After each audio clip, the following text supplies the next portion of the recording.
Hello everyone, this is Tuba from Tuba's blog. Eid Mubarak সবাইকে। আজকে আপনাদের সাথে শেয়ার করব আমাদের সাদামাটা একটা ঈদের ব্লগ। ভোরে সুন্দর করে উঠে আমরা গোসল করে রেডি হয়ে যাই, তারপরে ফজরের নামাজ পড়ে নেই, তারপরে একটু কুরআন তেলাওয়াত করে নেই। রোজা চলে গেছে, বাট আমরা রোজাতে যেই রুটিনগুলো ফলো করছি বা যে নিয়মগুলো শিখছি, আমরা চেষ্টা করব এগুলো এখনও মেনে চলার।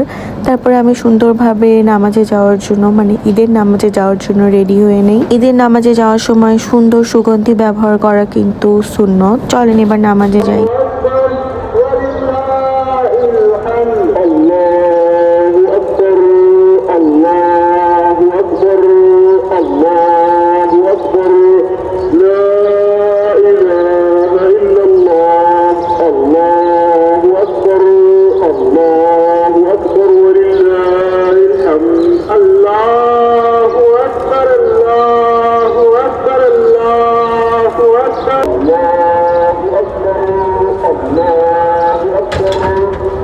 তারপরে আমরা ঈদের নামাজের জন্য গেলাম। নামাজ পড়া শেষ করে বের হয়ে সবাই একসাথে বাসায় আসলাম।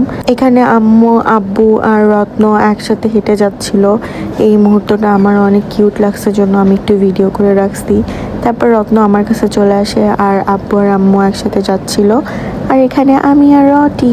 তারপরে আমরা বাসায় চলে আসি। বাসায় এসে সব খাওয়ার দাওয়ারগুলো ঠিক করে নিই, কারণ কিছু আঙ্কেলরা আসছিল, তাদের খাবার দিতে হবে। তো আমরা আসলে সেভাবে গুছাই ভিডিও করার সময়ই পাই নাই, তাই যেমন ছিল সেগুলো একটু ছোটোখাটো করে ক্লিপস নিয়ে রাখছি। আর ডেজার্টের মধ্যে ছিল নবাবী সেমাই। নবাবী সেমাইটা ঈদ বানাইছিল, অনেক মজা হয়েছিল। আমি বানিয়েছিলাম ডাবের পুডিং, লোটাস বিস্কফ, চিজ কেক। তারপরে রুমে এসে কিছুক্ষণ বসেছিলাম। আমরা সবাই ভয়াবহ টায়ার্ড, কারণ আমরা কালকে সারা রাত ধরে কাজ টাজ করছি বাসার। তারপরে কি ঘুমাই যাই আমরা। আর এখানে রত্নাকটা রিলস দেখতেছিল, এটা আমাদের দেখাইলো।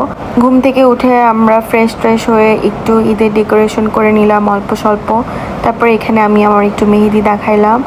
আর এই আংটিটা আমার আব্বু আম্মুকে ঈদ উপলক্ষে গিফট করছে। দেখতে খুবই সুন্দর, সামনাসামনি আরও বেশি সুন্দর। তো আমরা জাস্ট একটু ট্রাই করে দেখলাম যে কেমন লাগে। আপনাদের কাছে কেমন লাগলো এটা আমাকে কমেন্ট করে জানাবেন। তারপরে আমি একটা নোজ স্ট্রিপ আর ফুট মাস্ক লাগাই নিলাম, আর পাশাপাশি ঈদ আমাকে মেহেদি দিচ্ছিল, যেহেতু কালকে আমরা এত বিজি ছিলাম যে মেহেদি নেওয়া হয় নাই। আর এদিকে আম্মু আমাদের লুচি বানিয়ে এনে দেয়। আর মেহেদি নেওয়ার পরে আমার স্টেইনটা এমন আসছিল, আশা করা যায় যে ভালো কালার আসবে।